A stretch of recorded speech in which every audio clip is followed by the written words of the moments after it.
Okay, I wasn't going to go live tonight. I wasn't going to stream today. Matter of fact, I had no intention of it whatsoever. So first of all, blame Chris Attlee for this because he's an instigator. Yes, Chris, you instigated this. This is all you. You are going to probably end up in hell simply for this one cardinal sin of making me having to stream tonight.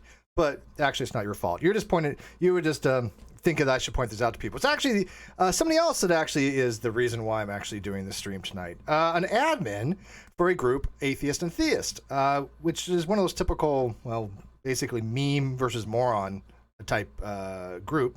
You basically have people that have no idea what the hell they're talking about, no understanding of philosophy, no understanding of epistemology, no understanding of theology, just arguing each other by meme and putting out things by fiat rather than actually decent argumentation, citation, evidence, logic, or reason. You know the types of groups. Yeah, I decided to go a little early. I said 6:30, but I said it might be earlier too. So anyways, first of all, how y'all doing today?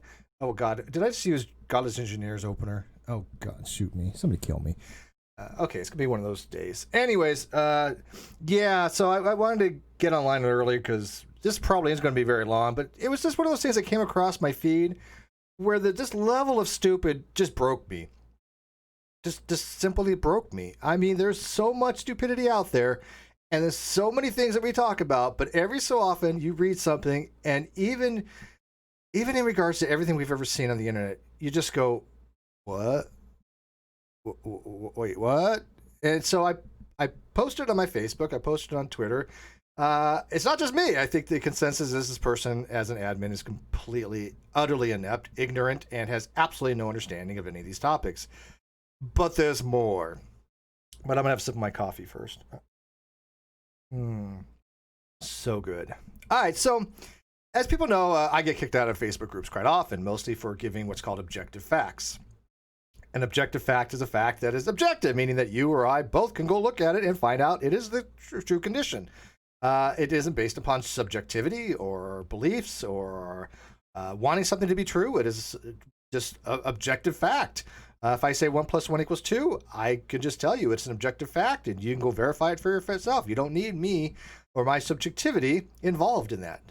Now, I'm actually going to do a blog post probably on that very topic, what a fact is, like what a fact is in science, be able to discuss, how they're provisional, because a lot of people don't understand facts do change in science. Matter of fact, they're supposed to change in science. They are provisional.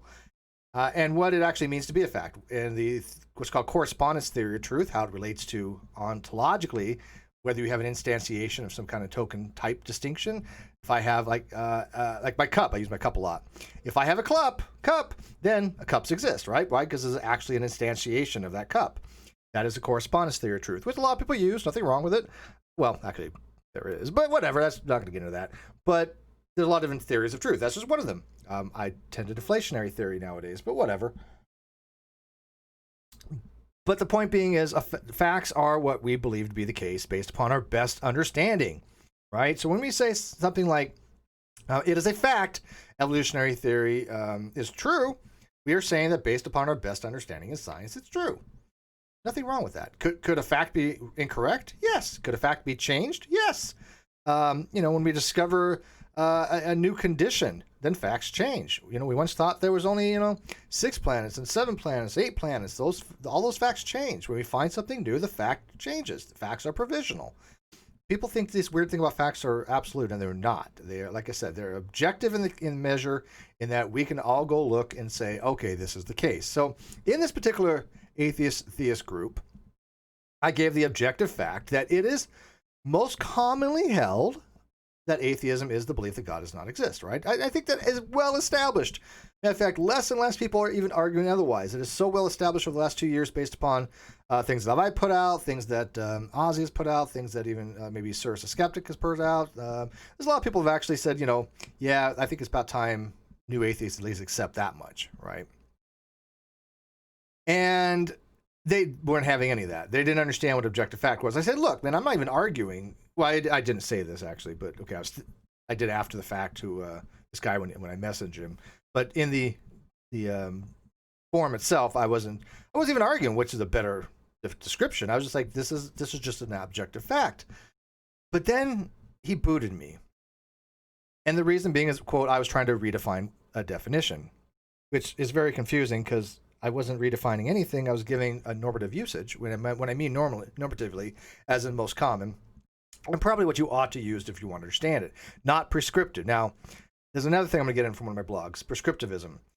I had a really good conversation with somebody recently on this topic, and we really did kind of divide prescriptivism into a hard sense and soft sense. And I think that's a better way to put it. Like, I'm not a hard prescriptivist, but I am a soft prescriptivist in some ways, meaning that I advocate that there is a better usage of these terms in order to understand these concepts better.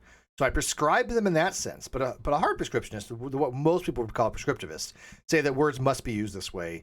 An English fanatic that says, no, you cannot have a split infinitive or a dangling participle, or can't violate any kind of rules. You can't flaunt the rules of English. Well, those I don't agree with, right? I think that, especially as somebody who likes to write a blog, even though I'm not by any means a fantastic writer, and certainly not prolific by any means, I don't write that much, but most people who write want to be able to express themselves without constraint, right? And so even in most writing classes, they tell you, oh, don't worry about the rules. If you can flaunt them and get away with it, then do it. And flaunting a rule just means to violate a rule knowingly for emphasis or for whatever reasons you have. People do that all the time with Greece's maxims that we talked about on Caffeine Corner with Chesh and I, right?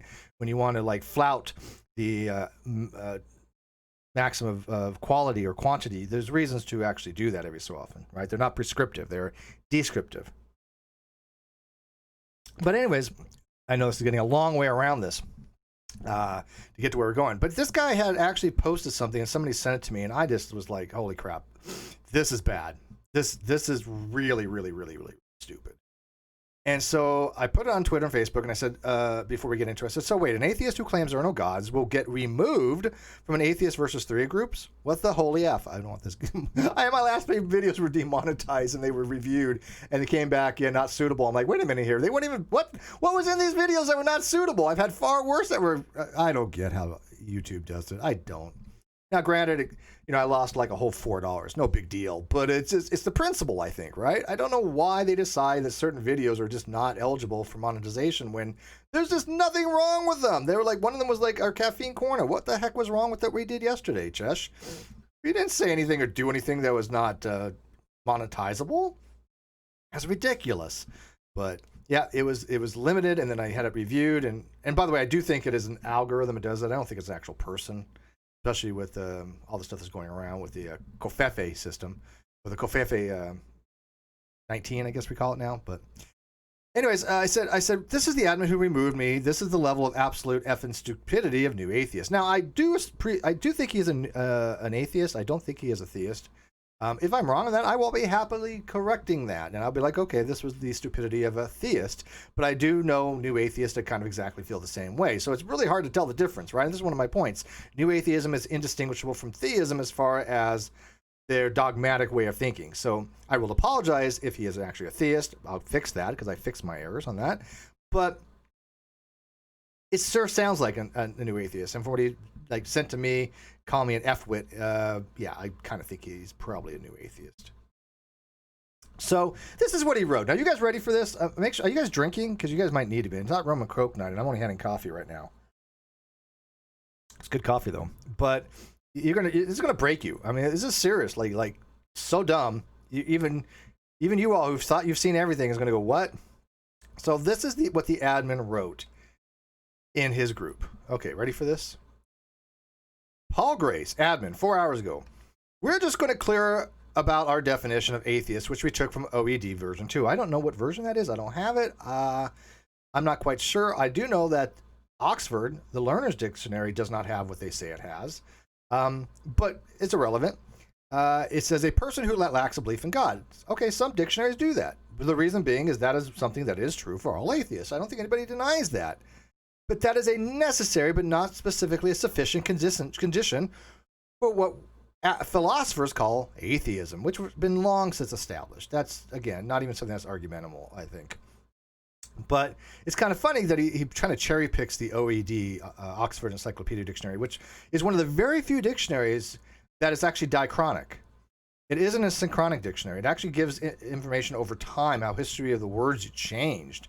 A synchronic dictionary isn't prescriptive either. They're both descriptive, but a synchronic dictionary tells you how a word is commonly used now. And so if you look at the Oxford Dictionary, right, the actual Oxford Dictionary, it says the definition of atheist is a person who disbelieves or lacks a belief in the existence of God. And again, that's because it is a usage, right? There are atheists that use lacks belief, and there's atheists that use disbelief. And by the way, yes, disbelief is understood here as somebody who believes God does not exist. If not, it would mean the same thing, and it doesn't. This is a disjunction that says a person who believes God does not exist or lacks a belief in the existence of gods or God. That's what it actually entails. Okay, so that's fine. Whatever. So they want to use that definition. I don't even care about that. Irrelevant. I think it's stupid, but yeah, their group. They could use any definition they want. Right? So he says simple. Well, not quite. I mean, again, if you go to like P.K. Moser's paper on simple atheism, he makes it very clear. Atheism comes in many flavors. The most common is simple atheism. Simple atheism is God does not exist. This is a peer-reviewed paper from Dr. P.K. Moser, Department of Philosophy, Loyola University. So it's not that simple. They make it out to be simple. It's not. I mean, you're promoting something that just you have no academic citations for, as if it's some kind of truth when it's not. But again, no big deal. This is not even getting into the problems with this so far. Right? This is all stuff we've done before. This is nothing. This is trivial new atheism nonsense we see a million times. It says too. So there are other definitions commonly called up here too. A person that believes gods don't exist. Note, if you care, that all people included in 2 are also included in 1. 2 is a subset of 1. There are no people in 2 that are not included in 1. All group in 2 and group 1 are in group 1, and not all group 1 and group 2.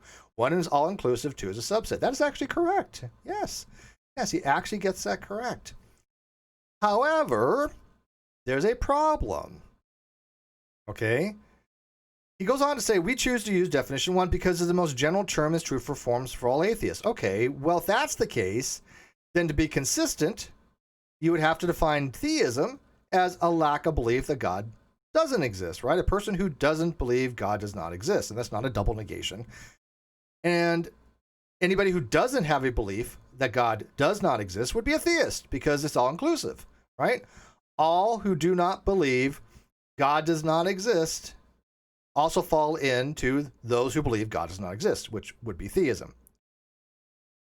See the problem here? That is a huge issue right there. That's the first of 2 extraordinarily stupid statements that he made. Because if you're going to say, because it's the most general term and true for all forms of atheist, then be consistent, and you have to say, well, we define theism as not believing in the non-existence of God, or not believing that God does not exist, because that's true for all theists. See where I'm going with that? Make sense so far? All right. By the way, I'm trying to check the live feed out too, making sure that if you guys have any issues with this, please let me know. Skeptic Review says, I don't think I understand the difference between those definitions. Disbelief means to believe the proposition's false. Okay, that's by Rutgers.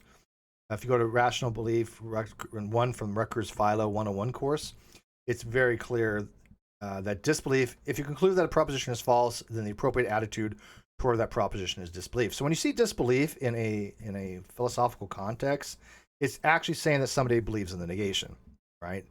And it's kind of funny because American Atheists actually use it in that as a context, right? American Atheist actually uses disbelief in the way that it is used in philosophy, which is fine, but then they get it wrong by saying atheism is not a disbelief, which makes no sense. Of course it is. But other places, like I think it's called, was it CSI or something? There's some other atheist organization that said atheism is the disbelief, and then American Atheist says atheism is not the disbelief. I'm like, well, which one is it there? This is really confusing, right? Kawats says, I always get confused with disbelief and unbelief. Think of it this way. Unbelief means merely not to hold the belief. Disbelief means to hold negation. So unbelief would be a subset of disbelief, right? Now, there is some technicalities involved, which, again, I'll write my blog on, I think, one of these days, even though I touched on it, about the difference between formal usages in certain types of what's called Frege-Geertz rejectionism. When you have like deny. Deny is a little bit different than to reject. Epistemically speaking, as far as a speech act theory. But again, that gets into really technical stuff that most people are never going to really give a damn about. It's just basically saying that they view, when you say I deny P, you are asserting that to be the case, right? You're making a existential claim that God does not exist by holding the propositional content to be false, right? So I deny P is an expression of a speech act theory. You have an assertive force that you are saying God does not exist. But to reject P means to hold the belief that God does not exist, which necessarily does not entail you saying verbally that you are claiming that no God doesn't exist, even though that's essentially what it is, right? Beliefs and claims are interrelated.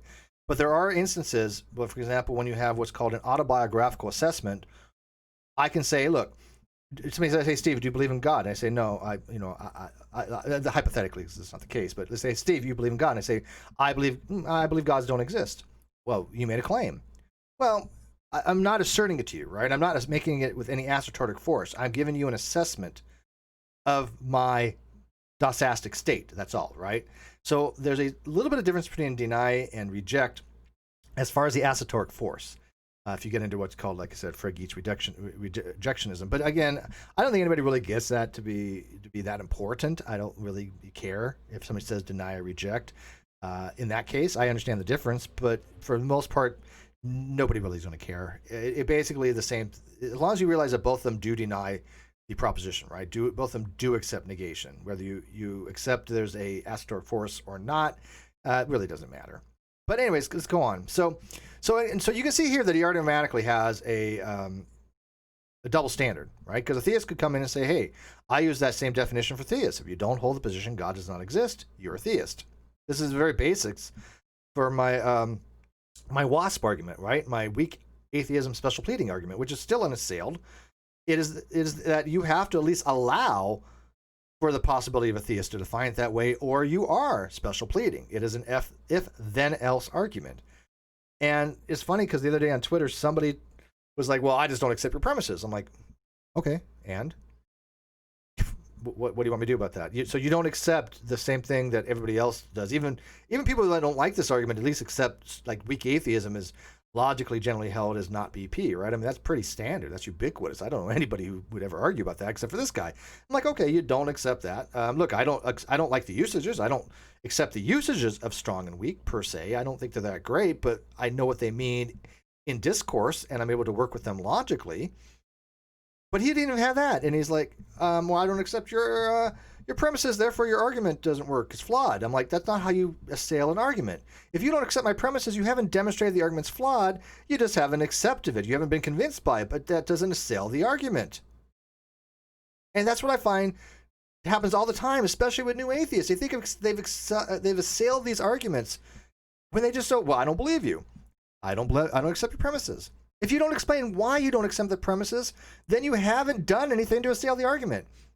Like somebody asked me about the Kalam, and I say, okay, well, I don't accept premise 1, and here's the reasons why. I think it's false because of this. I think it's false, right? I'm arguing that I think the premise is false. And you ask like somebody like Scott Clifton, he'll says that premise 2 is false, right? He'll argue that premise 2 is false because the way William Lane Craig argues it, and he's right. I think I have no problem with his argumentation. You could pick poison, pick why you think 1 or 2 or both. It doesn't really matter. But at least you're explaining why you don't think the premise is true. If I just say, hey, I don't accept your premises, have you assailed any argument? Of course not, right? Hi, PJ Smith. How you doing? I hope you're well. I know you deal with a lot of BS on Twitter too. All right. All right, so let me continue on here, and then we'll take some questions here, because this is the worst part. This is like so egregious. I lost my mind. I had that cognitive dissonance where my brain shut down for a few seconds, and I could feel the neurons screaming for help and pain and agony. But it says all atheists don't believe in gods. Okay, that's fine. I agree with that. All theists don't believe God does not exist. Okay, sure. And here we go. Then he says this. If they want to assert that no gods exist, then they are welcome to make that assertion, just before they get removed for preaching things they can't prove. Okay, wait, what? Let me think about that for a second here. You're in an atheist theist group that you're an admin for, where theists come in all the time and preach God exists or claim that God exists, right? And they don't claim they can prove it, right? Again, the only time you have an onus to prove something is you claim you can prove it. I say 1 plus, excuse me, 1 point, I like 0.99 repeating equals 1, right? And I say I can't prove that. Then I have an onus that I can prove that, either to myself or to you if I'm trying to persuade you. You say, hey, Steve, can you persuade me that 0.99 repeating equals 1? I said, well, I give you the evidence for it. I can prove it using logic and math, using, calculus or geometric progression or even basic algebra. If that's convincing you, great. If not, then you're just fundamentally wrong. Why? Because that's an objective fact, right? Math is an objective fact. But I would only have an onus to prove it to somebody if I say I can prove it. But if I say, hey, I think the Riemann hypothesis is true, and you say, can you prove it? And I say, yeah. Okay, let's see it. And I'm like, okay, right. I wish I could, right? I'd be worth $1 million. But no, I can't obviously prove the Riemann hypothesis. But most people, most mathematicians generally hold that it probably is true. But that's not the same as proving it, right? But they believe it's true. Are they all idiots? Are mathematicians idiots for thinking the Riemann hypothesis is true and believing that it's true, even though they can't prove it right now?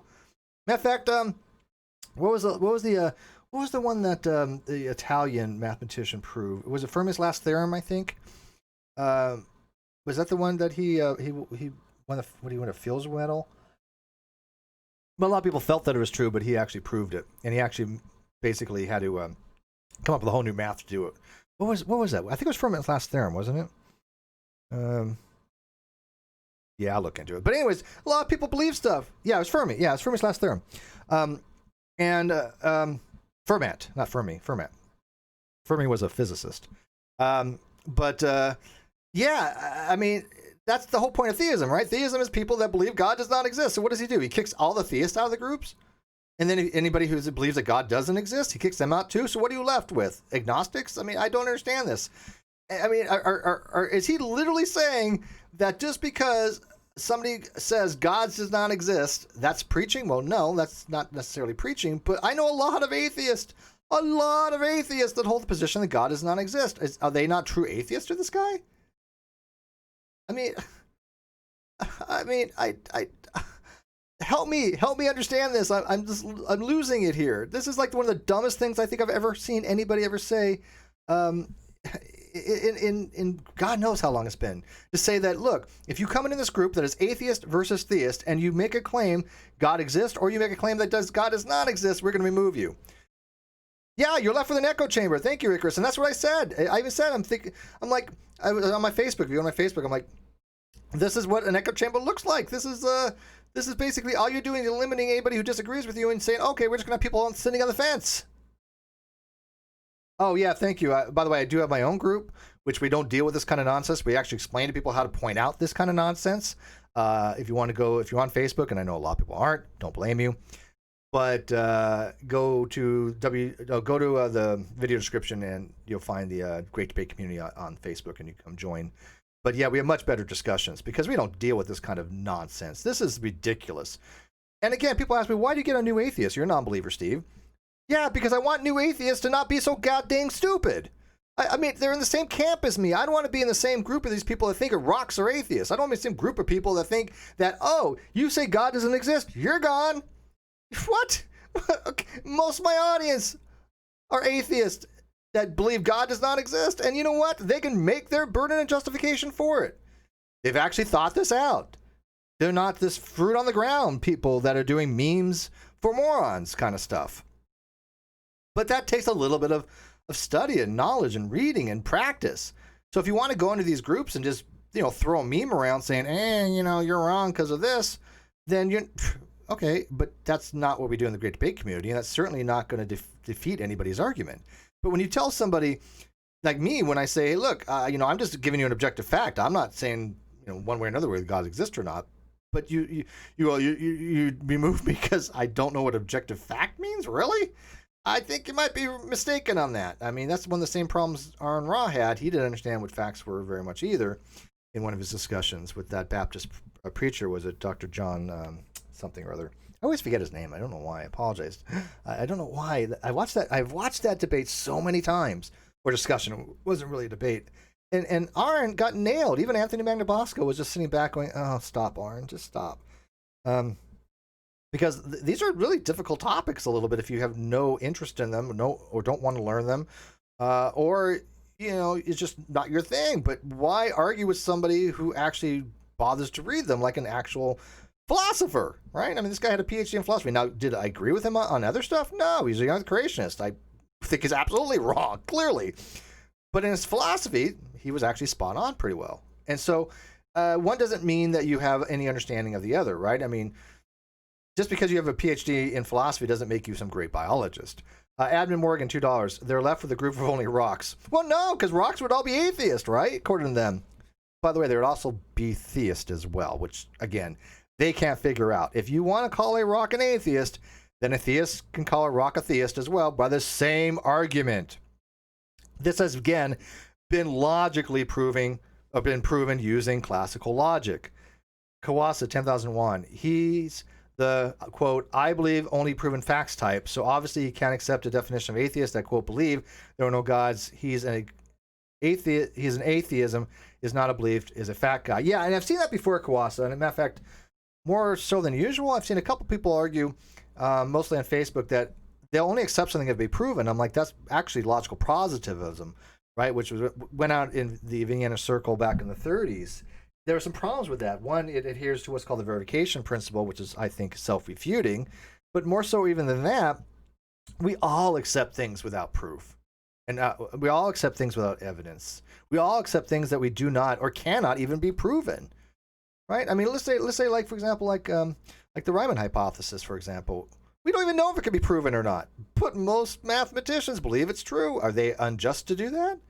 I mean, if people thought like these new atheists, then I think the entire field of science and philosophy would be dumbed down to pretty much next to nothing.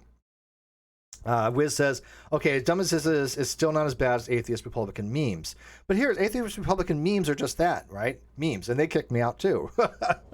And by the way, you don't actually own this group. This Atheist versus Theist, which, by the way, I'm in 40 groups, so I mean the same people are in all of them. So if I'm not in this one, there's a handful of others that are even more active with the same people. It doesn't matter. People knew who I am. But the argument by meme, yeah, Atheist Republic is the worst than that. But it's funny because this group is actually owned by Amin Navabi, who a long time ago blocked me. And I had a conversation with him. He said, he said he'd look into it. He blocked me, told his admins that, they need to do better because, I crapped all over them. And then he has unblocked me now, but I still haven't had any words with him. I think he does a lot of cheap stunts. I think he refuses to have an actual honest engagement with me. In fact, I don't know any new atheist of any kind of activist any longer that will ever engage me. And they say, well, Steve's dishonest. I'm like, okay, great, show me. Oh, Steve doesn't have citations. Really? You want to see my list?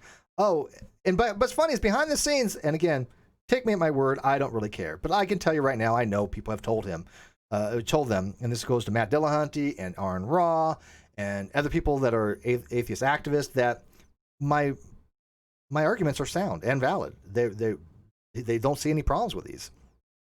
But behind the scenes, they think there's some gatekeeper to atheism. But in public, they're never going to actually engage me with any kind of real intent. Of course not, because they don't want to go against somebody who actually has evidence. They don't want to go after somebody who actually can understand a little bit of basic logic. They just don't. They want to take low-hanging fruit. Like, hey, call in my show. Prove to us that God exists. That's what they want, even though most theists don't do that. I mean, if a theist came to me and said, I can prove God exists, I'd be like, okay, let's do it. Go for it. I'll listen. Have they ever succeeded? No. Do I think they ever will? Probably not. But I'm not going to make a whole show on that. And as a matter of fact, the atheist experience used to be pretty good because I think they used to kind of explain things a little bit. Now they've gotten to the point where it's just nasty rhetoric. And they'll hang up on anybody who dares actually shows them wrong on anything. I've seen it happen. Literally, I've seen it happen. Both theist and atheist in real time show Matt to be wrong on something, and Matt just hangs up on him. And I'm like, well, why does anybody want to have a conversation like that? I mean, if you show somebody wrong, you're supposed to go, damn, yeah, you're right. Let me fix that. I won't use that again. What's the big deal? What's the big deal about being wrong? I don't get it.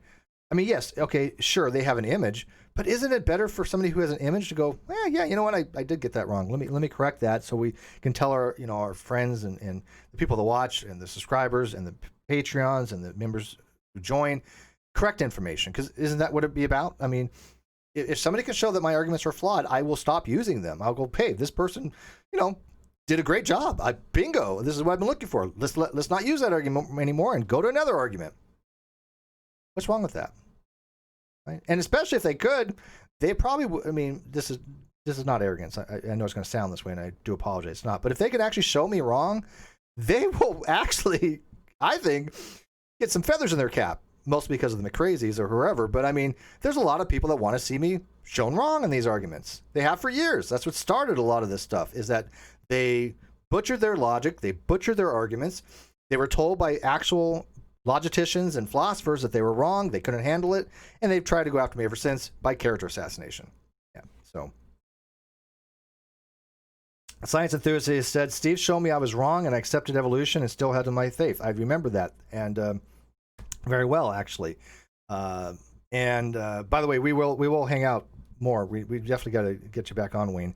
But yeah, I mean, Wayne had basically said, he was a young creationist. He didn't believe anything about evolution. And so what I did, I tried to convince him with evidence, right? And I thought he was intelligent. I thought he was able to understand this stuff. He was just blinded by people that had been lying to him for a lot of years. But I liked the guy, and I said, okay, let me see if I can try to persuade you. It wasn't for an audience. It wasn't for my ego. It was, let me see if he's willing to take on board, because he said he would, right? He said he would. And I'm trying to get people on face value. And he did. So he kept his faith, because my goal was not to change his faith. I know he's had some doubts, but my goal was never to change his faith. My goal was to give him objective fact that he can go look at, and guess what he did? He went to go look. Wow. Wait, what a concept. You mean an objective fact is something that somebody else can go look at and not just take your word for it? Wow. And so it does happen. It does happen, and that's what I think that the new atheist movement lack. They don't have objective facts. They don't have good arguments. They don't have good reason. I mean, I think they've lost it when you have Arn Rod still trying to argue that rocks are atheists based upon bionic dances.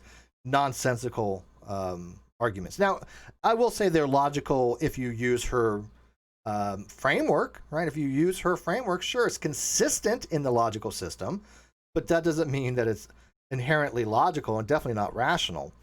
But yeah, I just want to be able people to go and see things for themselves. But when you have an admin like this in a group that is so dumbed down that all they do is pat each other on the back going, Theist stupid, Theist stupid. I'm not making a claim God didn't exist, but you know what? Gods are stupid. No God, I'm not saying gods don't exist, but I'm just saying that I think they're all nonsense. I think they're all BS, but I'm not claiming they don't exist. It's that kind of base level nonsensical argumentation. And nobody is around in those groups to explain to them otherwise. Why? Because they kick anybody out that does. And it doesn't have to be other atheists. It could be theists too. There are theists that understand these concepts very well. Right? Just because they might have a belief that you don't agree with doesn't mean they don't understand philosophy. Now, I mean, for example, like William Lane Craig, he really does understand these topics. Do I think his arguments are good? No. Is he convincing? Yeah, to theist. Does he have a gift for debate? Yeah. But so what? Is it my scary voice? That's my new mocking voice. I don't think have I ever done that voice before? I'll never do it again if you don't want me to. Yeah. So if a member doesn't, if somebody who's green who's a member never wants me to do it again, I'll consider never doing it again. And by the way, thank you, members. Kawasa, I appreciate your membership, and Paul, and who else we got? Just two, I think, today. That's okay. I got other people out there that, even though they're not members, they love me dearly. So, the reclusive extrovert, thank you. You're a member. Membership does help. It not a lot of money. It's just me. The more people that are supporting the channel, it shows that people actually are liking the content, and that means a lot to me. Oh, and look who showed up, Atheist Pastor. This is all your fault, man. Seriously, I was not going to stream tonight, but no. Find out Chris Anthony isn't a true atheist, I guess, because he believes gods are BS. But I guess to this group, they can't have that. I mean, he wouldn't be allowed in that group because he's not. I mean, I guess he would be still an atheist according to their definition because he lacks a belief, but he'd be an atheist in an atheist versus theist group that is removed from merely believing God does not exist. Wow, that just is just extremely mind-boggling. Thank you, Nikki. I appreciate that. Nikki became beginner level. By the way, I had fun the other day on that other channel. I forget what it was, but we were talking about determinism, and that was kind of an interesting topic. I'd like to see you debate William Lane Craig. No, first of all, I'm in nowhere near the category to debate William Lane Craig in any way, shape, or form. Not even close. Matter of fact, the debate that William Lane Craig had with Dr. Alex Malpass, it took me 3 days to wrap my mind around what was going on. I actually had to reach out to Alex because people know he's a friend, and he's very, very giving of his time. And I said, dude, walk me through this. I'm trying to figure out what the hell really is the discussion here, even though I've kind of tertiary understanding. Can you at least give me the too long didn't read version? And he did. And I actually wrote a blog on it to try to explain to other people because I was like, look, if I had a hard time following along with this, I'm sure other people did. And I do think William Lane Craig made make a boo-boo, but whatever. I do think Alex was right. I need better emojis. I tell you what, I'll get with Sweet Heathen and or Cheshire. Maybe they can walk me through some stuff because I got some emojis. I don't know. I don't know. I got some that I like for the greens, but I didn't do a very good job on them because I think you have 5 emojis for the people that become members. So yeah, I really don't ask Sweet to do much art. I mean, I figured after I asked her to make a sandwich and she ate it for me, which was very considerate. I realized I probably wasn't getting anything out of it. So yeah, maybe now you can help. Maybe, like I said, maybe now you can help me with emojis. I don't know. I think you can get 5 for every. Is that what it is? I think it's just 5 if you become a member. I will look into it. I promise. But I do appreciate the membership. WizBiz, a determinist. I'm a determinist, but I'm a soft determinist. I do think that libertarian free will makes no sense.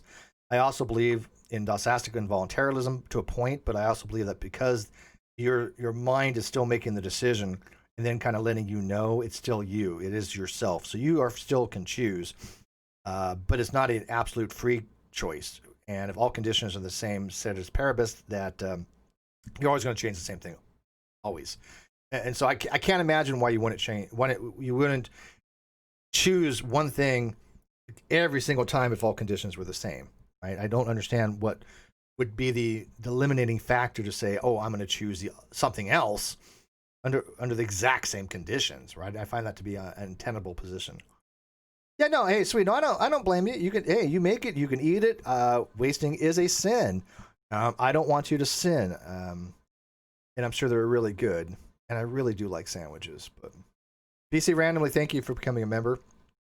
Again, like I said, I wasn't going to stream tonight. I have tomorrow. I'm going to be doing extraordinary claims require extraordinary evidence, which is kind of funny because even though I just did a stream with Dr. Fuzz Rana on Agree to Argue on this very topic for the good, the bad, and the hum, that just should be out. Well, if it's not already out, it should be anytime. But this was a position that I kind of actually had to change my own views on. I had a very dear friend, and it wasn't like I had a hard position on this. It was more, okay, I can kind of see it the way, but let me kind of check into it. But it wasn't until a dear friend of mine, that basically told me some of the reasons why she felt that it wasn't really a great position, right? It wasn't really a great slogan. It was more just an aphorism. And her name was Jade, and I very much respected her so much. And this is the one thing that she was a huge influence on this particular topic because I changed my position on it, really. So it can happen. It can happen. And like I said, that's a topic that's very kind of near and dear to me for that very reason. But I do think extraordinary claims require extraordinary evidence now, after really looking at it a lot more deeper, is just that. It's a platitude. It's a kind of a semi-useful aphorism, but it doesn't really make much sense if you really dive into it. It has some problems. But I'll do that on Wednesday. All right, so let's get back to this real quick. I don't want to go too long on this because, again, I wasn't planning on streaming tonight. That's why I'm not even on camera. How long have we gone? 40 minutes or so? But anyways, so you guys got any questions on this? I mean, am I looking at this wrong? Am I reading this incorrectly? Am I wrong to think that this guy is making some really, really stupid statements? That if you're in an atheist theist Facebook group, you're going to kick out atheists who claim God does not exist because they can't prove it? Well, again, who cares what they can prove? I believe aliens exist. I claim that to be the case. Intelligent life somewhere in the universe other than ours. Can I prove it? No.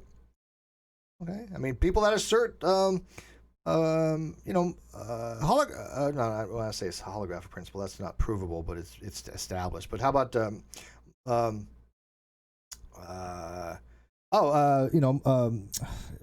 multiverse theory.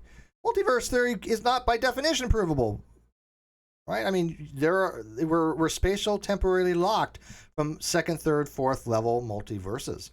Do I think a first level multiverse exists? Yeah. Can I demonstrate it? Yeah, pretty much. I think just by reason, because we have a Hubble's volume. But that's no big deal. But once you start getting to a second and third level, how would you ever prove something like that? But do we have astrophysicists and cosmologists that believe second and third level multiverses exist? Yes. So what the hell does it mean that you prove something to have a belief? If somebody says, I believe God doesn't exist, they don't have to prove it. That's what that's the idiocy a theist would say, right? I've seen actually people on YouTube, wasn't Shaka God per se, but maybe it was. But they used to be theists all the time. You can't justify atheism because you can't prove God does not exist. That's dumb. No, that doesn't work that way. You don't have to justify God not existing by proving it. You just have to justify your reasons. Or you have to justify your belief by having reasons. That's it. I mean, I think new atheists have fallen into this trap that, I don't want to claim there's no gods because they can't prove it. So what? You're literally falling into the trap that theists have set for the last, 5 or 6 years I've seen it. I mean, what was it that Shaka God used to say? How do you, come on, he's famous for that saying, how do you know that atheism is true and accurate, right? Or something like that. Later, Wiz, wait, this is your show. What are you talking about? I'm going to go watch my show. See you all. Wait, this is your show.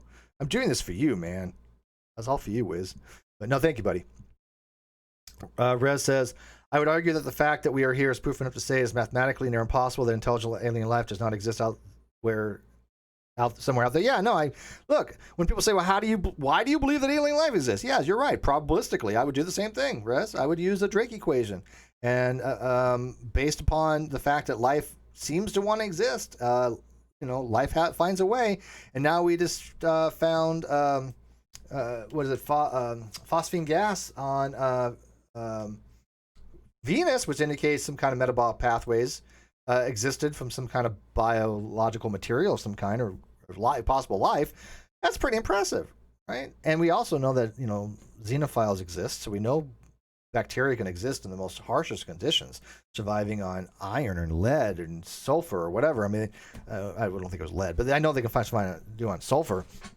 That's pretty amazing in anaerobic type environments. So sure, there might be all kinds of life out there. Some of it might be intelligent, some not. But do I think that this is the only planet with life on it? No. And especially for the fact that Venus is so close to us, there might have obviously been cross-contamination. If there's life on Venus, it doesn't necessarily mean that it's indigenous to Venus, right? It could be because of some kind of impact on Earth, because we've had that. That's how it produced the moon. And then, some of it got crossed over to Venus. Who the heck knows, right?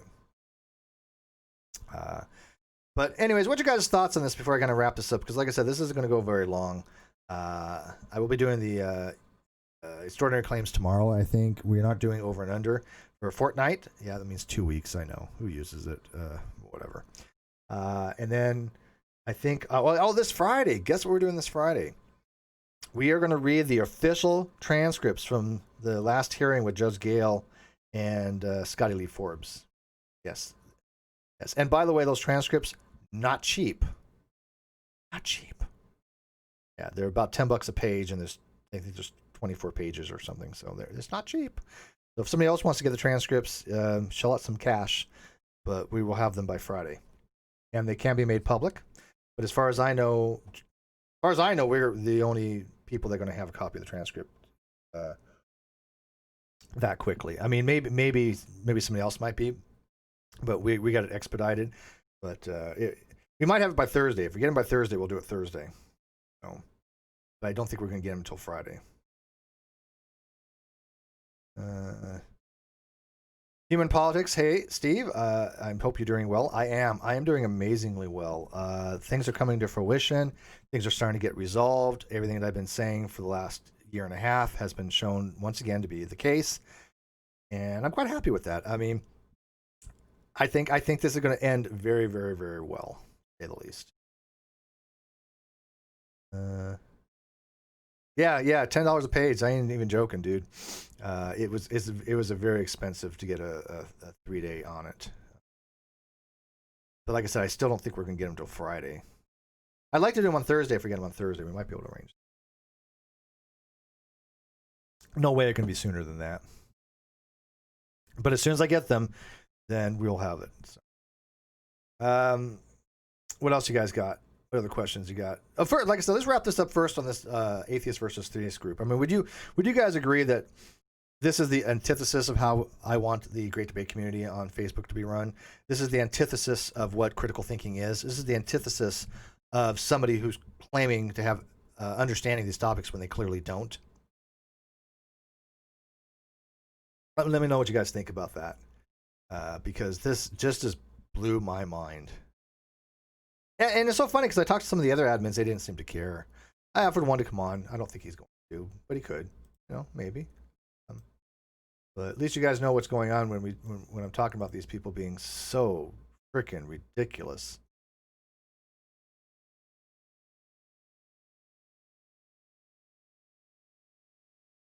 Let's see here.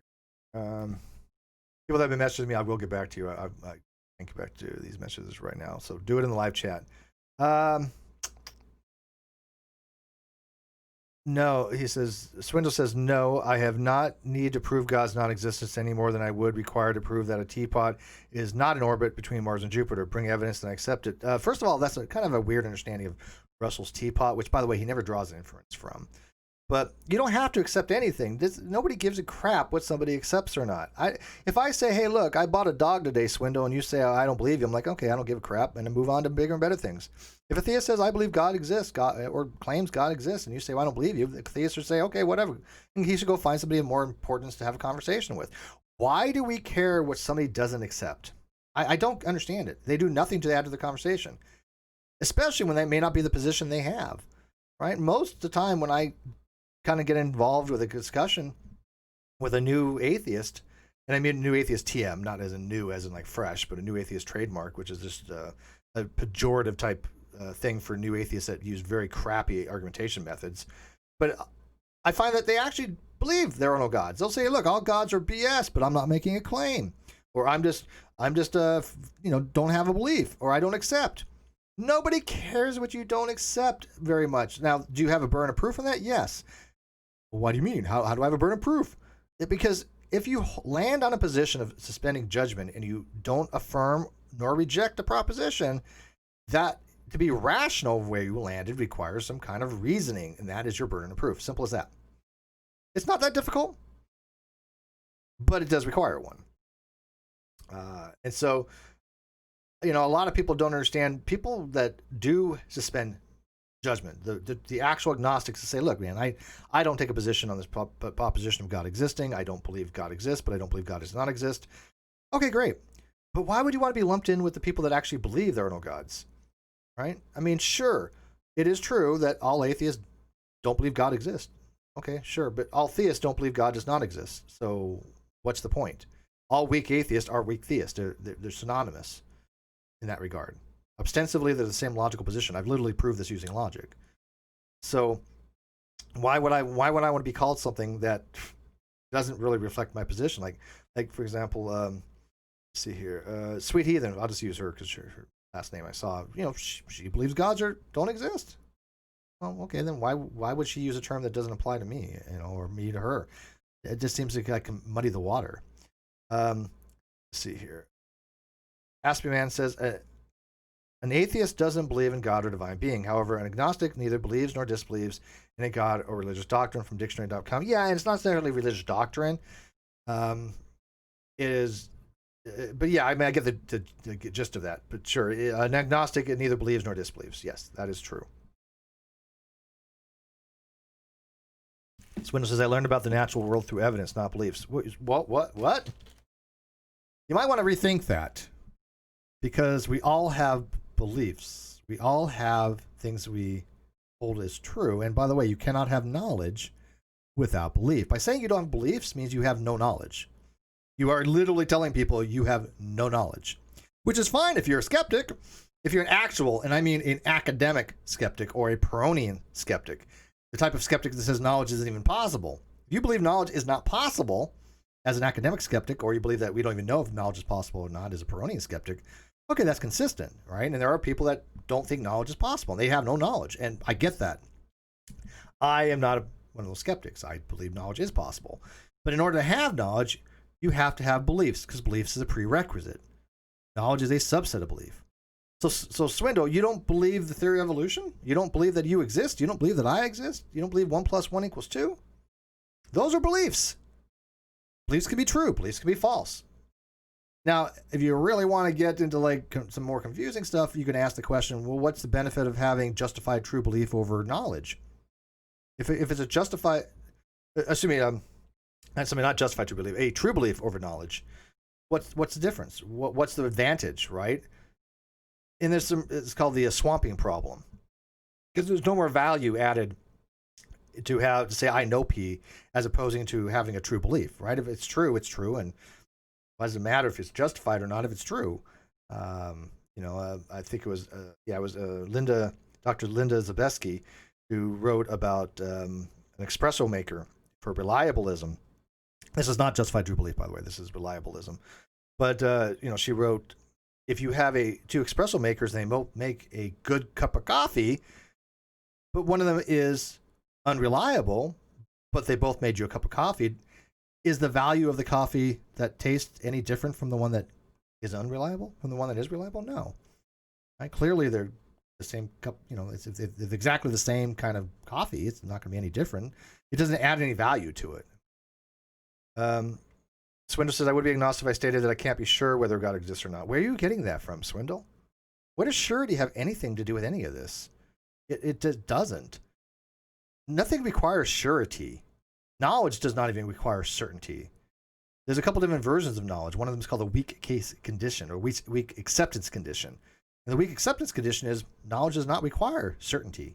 You don't have to have certainty to have knowledge. And so the strong case it is, but why would you have to be sure? I'm not sure aliens exist, but I believe it. But I don't claim that I know it, because in order for me to know it, the proposition has to be true. And how could I ever demonstrate the proposition is true, or even come to a good argument that the proposition is true? I believe it, but yeah, you would have a hard time as a justified true belief explaining how you know aliens exist. There's no possible way I think that anybody could justify that, right? And remember, beliefs can be wrong. Knowledge can't be. There's no such thing as false knowledge. It does not exist. We have evidence of the sun's electromagnetic radiation. I have evidence that Steve exists, but I do not have evidence of visible pink unicorn McGraws. That's not what I ask you. The question is very simple, and this is the problem with new atheist way of thinking. You're exemplifying it. This is paradigmatic of all new atheists I've ever seen. They all have the same bizarre way of avoiding straightforward questions.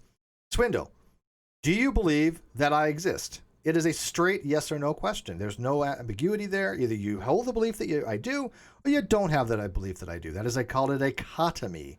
I don't care what the reasoning is. I'm not asking you to justify it. Do you believe that I exist? Yes or no? And I don't want any exposition on it because it's irrelevant. And people say, well, look at Steve, he's trying to pigeonhole people. No, I just cut to the chase, right?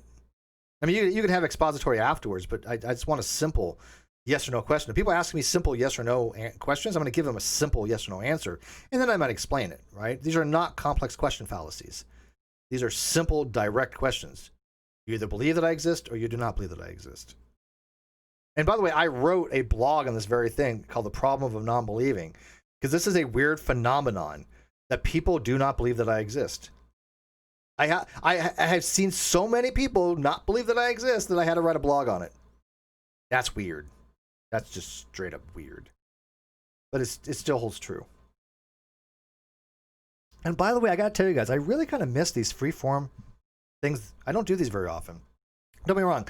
I love having Chester on Crafting Corner, and I love having guests, and I had a great discussion with Dr. Jane Holden on near-death experience the other day, and I love that kind of stuff too. But every so often, I really do like this kind of free-form, just talking. I can't do it all the time. Don't have that much to say. Maybe I do. But, I mean, I just happen to enjoy it. All right. Humor says, yes, you do exist. Thank you very much. Steve is an AI. That is possible. Swindle, I do not have to believe that the sun emits radiation. I have evidence, belief is not necessary. Okay, that does not answer the question. I'm going to try one more time here, Swindle, and then I have to get going here, and I probably will time you out for being dishonest. I do not deal with dishonesty. I just don't.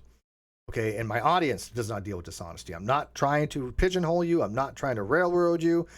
But you have to learn how to be an honest interlocutor, especially you come around here on account that doesn't even have an avatar. I don't know who you are. You could be sea lion. You could be a troll. I don't care. All I know is that this is typical of what new atheists try to do. So I'm using you as an example, which is thank you. But you are question dodging. So I'm going to ask you one last time, and then I'm going to time you out and then end the program. You won't have a chance to answer again. Do you believe that I exist? Is a simple yes or no question. And yes, I will assume he's a dishonest interlocutor if he doesn't answer yes or no, because there's no other possible. Either you do or you don't. There's no middle ground between those things. Now, if I asked him, do I exist? That's a difference, right? There's a middle ground there. Do I exist? He can say yes, you do, no, you don't, or I don't know if you exist or not. That is a middle ground. That would be an agnostic on P situation, right? But I'm asking him what his belief is. Does he hold the belief that I exist, not whether I exist or not? So do you believe that I exist? It is yes or no. But I want people to see this is new atheism in what these atheist activists are putting out. This is why I think that atheist movement has really taken a dive over the years. And it's a shame because there's a lot of great atheists out there that understand these things and do a great job. But then you have groups like this, atheist versus theist, that would shut them down. Like, the atheist pastor, who I do a show with over and under on Wednesdays in a fortnight, again. He would be kicked out of this group. Why? Because he believes no God exists. That's ridiculous. Okay, Swindo, you get a timeout. Sorry. You can't answer a simple question, so I can't waste any more time with you. But do you guys see how this works? You see, when you ask a person who exhibits these weird new atheist type dodging things, it's always the same thing. They cannot simply answer a very simple question. And to prove to you how easy this is, excuse me, for the next 5 or 10 minutes, ask me anything about philosophy, like with this particular topic, epistemology, in regards to my beliefs like that, yes or no, and I will answer them as directly as possible, just to show you that it can be done. But it doesn't delete the message; it only times them out, and then the messages come back. He's not hidden; he's only timed out. So go ahead, ask me my beliefs or something, and I'll show you how easy this is. That if I can do it, they can do it. So what about epistemology? I know there's a time delay. Yeah, belief does not equate to faith. Yes, Sweet Heathen. Yep, you're exactly right.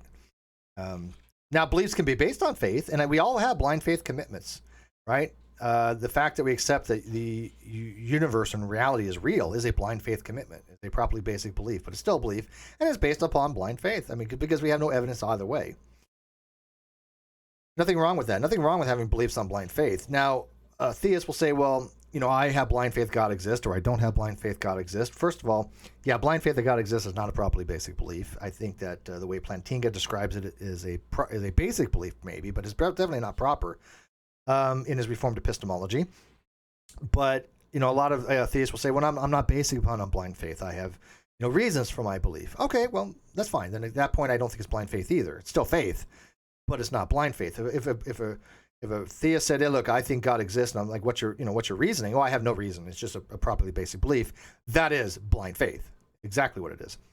Kawasa says, "Seems the word belief is a sin to some people. Very cultish, ironic." It is. It is strange because, again, you cannot have knowledge without belief, right? If I say I don't believe P, then I cannot say that I know P, because one of the necessary conditions for knowledge under justified true belief is belief. That's one of the three, canonical things that you must have that to even get close to what knowledge is, right? So in knowledge, under the justified true belief theory, it is you have to believe the proposition is true, the proposition has to be true, and you have to be justified to. Those are the three conditions for sufficiency, right? Sufficiency means if you meet all those conditions, then you have knowledge. But if you don't, then you don't have knowledge, and you only have maybe a necessary condition. For example, like I believe aliens exist is a necessary condition for knowing aliens exist, but is it sufficient? No. It's only sufficient if I have all three. And I clearly don't have all three because, one, I can't justify claiming knowledge that aliens exist, and the proposition, I just assume it's true. I mean, I believe it's true, but there's no way to me to even objectively validate or verify that proposition is true. Now, am I claiming you need verificationism or validationism? No, that's not what I'm saying. Give me a little principle of charity for the philosophers out there. You know what I'm saying. But, if I say something like 1 + 1 = 2, I believe 1 + 1 = 2, and I'm justified 1 + 1 = 2 and I give mathematical reasons, then yes, I can say I know 1 + 1 = 2.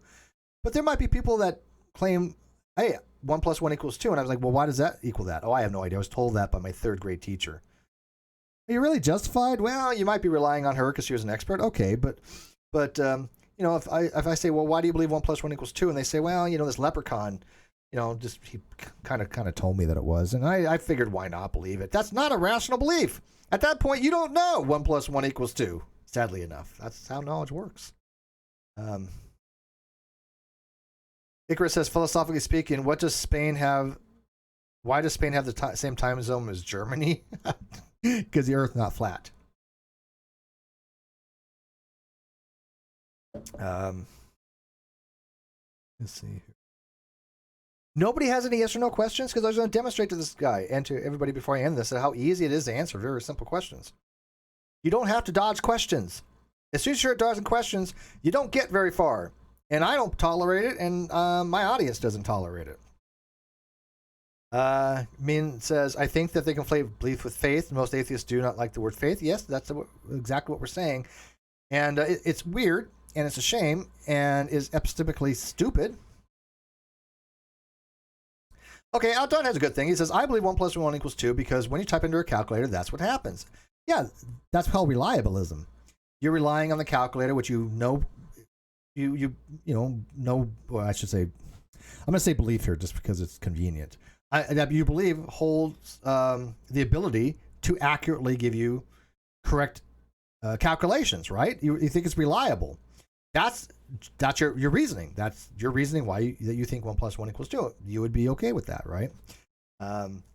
Now, there are sometimes though calculators make mistakes. They have rounding errors. They work. Most of the older ones, I don't know about the newer ones. The older ones used to work on a principle called Newtonian or Newton method of approximations. And when you use Newton's method of approximations, clearly you only have like 9 or 10 decimal places. So it rounds. It'll come up with a rounding error. So what you get on a calculator is not necessarily the accurate answer, because the way it just does it, right? So cheaper calculators especially. And so even if you have like 1/3, that is 0.3 repeating, but a calculator might actually have as 0.33333333330 or 33334 because it rounds, and some have maybe have what's called a floor or ceiling. Well, even with a floor though, a floor function 0.3 repeating would be 0, right? So 0.33 repeating would round down to 0 with a Gaussian floor function. But anyways. But you get the point, though, that, okay, better yet would be 2/3. 2/3 I've seen 0.6666667, right? Because it rounds up. Because if over 0.5, it would round to,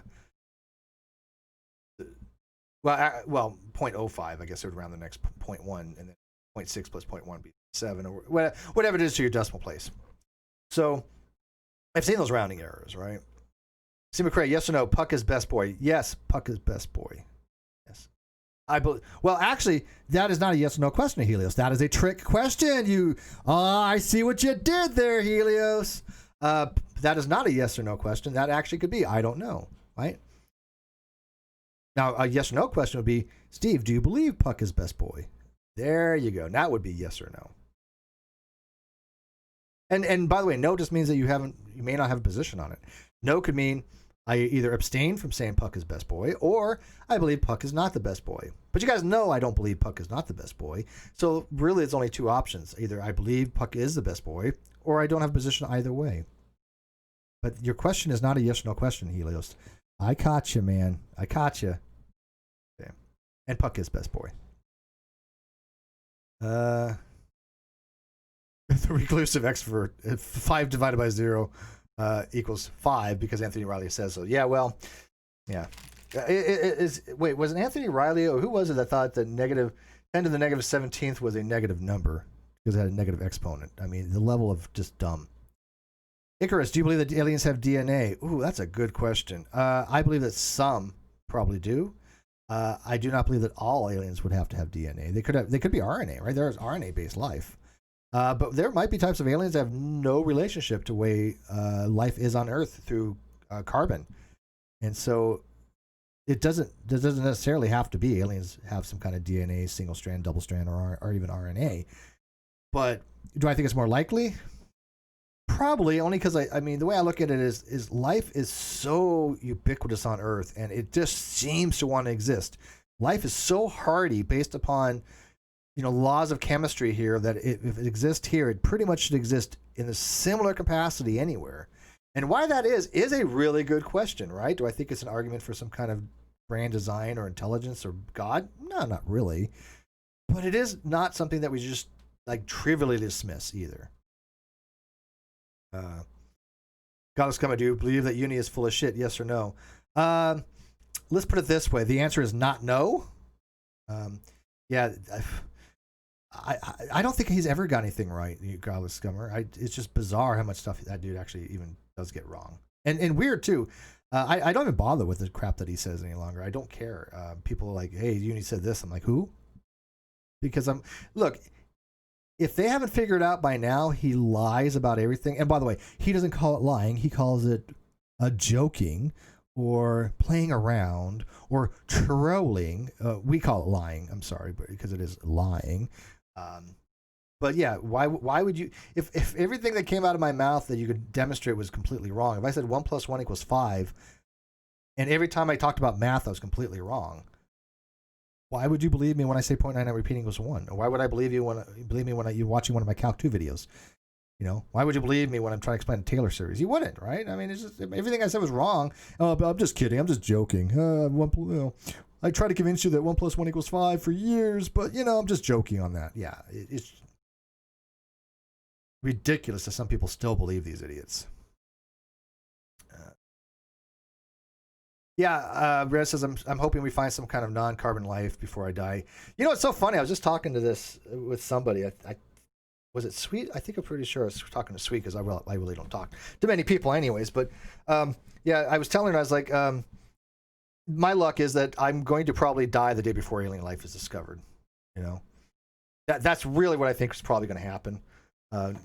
Just wouldn't that be? Oh man, can you imagine being like the astronomer or the astrophysicist or something like that dies before the day we discovered alien life? How crappy that would be.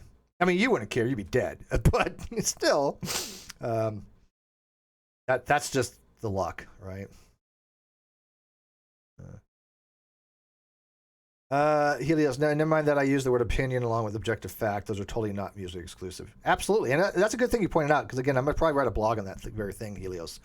Opinions can be factual. Like when they say opinions are not fact, okay, technically that is a true proposition if you really want to have to nail it down, because not all opinions are fact, right? But some opinions are fact. So that's a subset. Some opinions are factual. So you can't just say, hey, look, that's just an opinion, not factual. Bullshit. You can say, hey, look, this is an opinion and it's factual.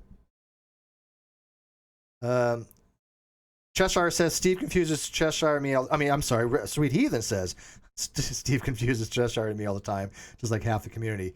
I still think that you guys probably are the same person. Fun fact, I've never seen you physically both in the same room together. Just saying. There's that possibility. There is that possibility. I'm not going to just write it off. Let's see here. Some opinions are based upon facts. Well, yeah, and an opinion, like I said, doesn't necessarily have to be mere just conjecture, right? And usually people will give informed opinions. People will give opinions that are if I say it is my opinion, 1 + 1 = 2, does that make it any less factual? Of course not. But I think people need to really be specific when they're giving their opinions. I try to. Like when I say, look, I can't really demonstrate this either way. I have no evidence either way. It's just my opinion based upon conjecture and stuff like that. That's perfectly fine. You're allowed to do that. I have no problem with that.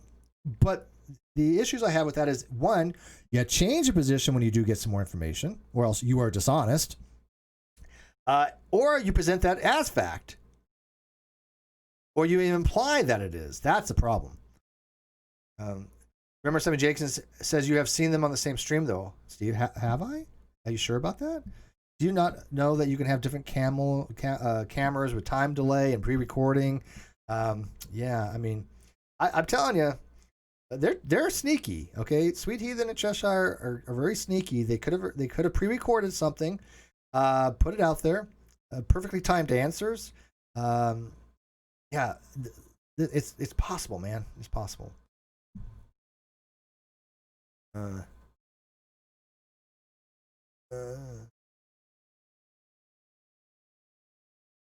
Yeah. Well, anyways, though, like I said, I'm probably going to wrap this up. I don't think I have too much on it. I thought there was going to be a lot more questions on yes or no, just to show that I can do it. But the takeaway from that one guy is, look, when people start dodging questions, be done with them. I do it on Facebook all the time, and I do it a lot in the Great Debate community. We get a lot of people. I invite very specific people, and I know we got a lot of new people coming in. And so they're used to this type of atheist versus theist type Facebook group, which is just for idiots. Again, I call them memes for moron groups. Memes for morons, M for M. So M for M doesn't mean what you think it means. Okay? But I'm going to start using it, M for M. So these are M for M groups. But like I said, M for M does not mean what you think it means. This means memes for morons, because that's all they do. They can't really engage on these topics in any kind of intellectual way. Okay, Swindle, let me explain this to you. Your question, he says, okay, this is where you need to learn some of this stuff, dude. He says, your question was not a simple yes or no. Or excuse me, your question was not a yes or no. It's a trap. Have you stopped beating your wife to yes or no? First of all, that is called a complex question fallacy. Okay? I did not ask you. As a matter of fact, I was very clear that this is not a complex question fallacy. This is a simple question. Okay? A simple question doesn't have any intent to trap. It is a very, very simple question. There's no implicature of anything else in a non-complex question. If you don't understand the difference, you're being dishonest if you're trying to argue it to me otherwise, because I've explained this already. So I think you're being a little disingenuous. But even still, if you ask somebody, have you stopped beating your wife, yes or no, the correct answer would be no. And then you explain why. I don't have a wife. I've never been married. I never started to beat my wife. So you can answer the question, although, again, that is a complex question fallacy. Please learn the difference. You're being dishonest, and I'm going to give you another timeout because I just want to deal with your type of idiocy. Do you guys see my point on this, though? I literally told him, I was very clear on this. This is not my first rodeo. That I'm giving you a very simple question. It's not a complex question fallacy. So what does he do? He comes back and says it's a trap. It's a complex question. Asking me to believe or something or not is not a complex question. Okay, that clearly cannot be a complex question fallacy if I just say, do you believe this is the case or not? I mean, no, that's a simple question. Yeah, because it's dichotomous, right? It's a very dichotomous question, right? Either you believe P or you don't believe P. There's no middle ground on that. Right? Now, I'm not asking him, are you asserting P is true or are you asserting P is false? I'm not asking him that. I'm just going to ask him about belief.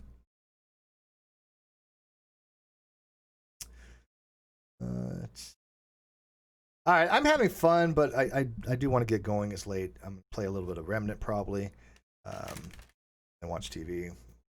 But I missed you guys. I missed doing this kind of stuff. Been so wrapped up on the other kind of drama stuff, and even though I don't call it drama, people say, well, it's not science related, it's not philosophy related, therefore it's drama. No, I don't believe that. What I do on my channel is not drama, even though I know a lot of the naysayers. Oh, it is drama. No, I think drama to me is, again, people fabricate drama. People that lie, manipulate to get views, that's drama. Me responding to things, not drama. Cheshire doing a Goblin Reads on her channel, not drama. When we're responding to things or trying to explain to people things, that to me is not drama. You'll never see me fabricate something for views. That's just ridiculous. And I want to make sure that what I put out is actually correct. I don't do this, oh, just kidding. I mean, I understand for occasionally people will do comical clickbait. I get that. Nothing wrong with that. But when you do clickbait as this is the case and you'll even go with it until people go, oh, you're lying. Oh, I was just joking. Oh, that's just ridiculous.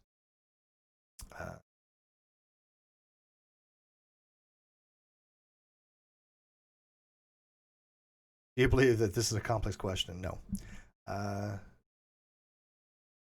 Sweet Heathen, this is productive and important. Maybe some don't get it, but it is. I agree. I think this is very important. People, put aside the value of the things that we put out a lot of times, and I think it's a shame because if they go back and they watch like the 5 C's on Caffeine Corner, if they go back and watch the videos we did on narcissism, and they go back and watch the videos we've done, I think there's a lot of takeaway on there. I really honestly do. I'm not just fronting. I think there's a lot of things in there, and even I was surprised that we were able to get out where I think people could really get something out of it. And that's what I want to do. I want people to get something out of this stuff. I don't do this for, just for fun. I enjoy it, sure. But I really do love when somebody says, I learned something from this. Or Wayne Fillmore, when he comes back, in like earlier and says, hey, I changed my position because of Steve. I don't think there's any higher praise you can get than that. And so we know people that do this for the views. We know people that do it for the money, and they project it on other people. But you know what? All you got to ask yourself is, how many times has anybody ever said that they have ever given any value to any kind of these discussions? Who says, hey, I'm going to invite Unirock and this panel of experts on philosophy or math or science to have a discussion? When does that ever happen? Wait, never? Right? Nobody cares what his positions are. Nobody ever asks him what his, about, hey, can you explain this to me in philosophy? Can you explain this to me in science? Can you explain this to me in math? Nobody ever would. And that's the difference. I will sit there, and somebody say, hey, Steve, I really want to, explain this calc thing to me. Basic calc, right? Because, again, I am not that learned in calc, but enough to get by the basics, first principle kind of stuff. But if somebody says, hey, I really have a time understanding what a derivative is, I'm happy to sit there and off air and explain to them what a derivative is. I don't have to make a dime off that. I don't want to make a dime off that. I do it because I enjoy it. And when that person, does really well on their test and they come back, hey, man, I aced my exam. I love that. Or if they fail it and they yell at me and say I got it all wrong. That sucks. No, that's hopefully that will never happen. That would be bad. BC randomly says, philosophy, while I am a layman on the subject, is important to know on basic levels. Well, I'm a layman on the subject too, but here's the thing.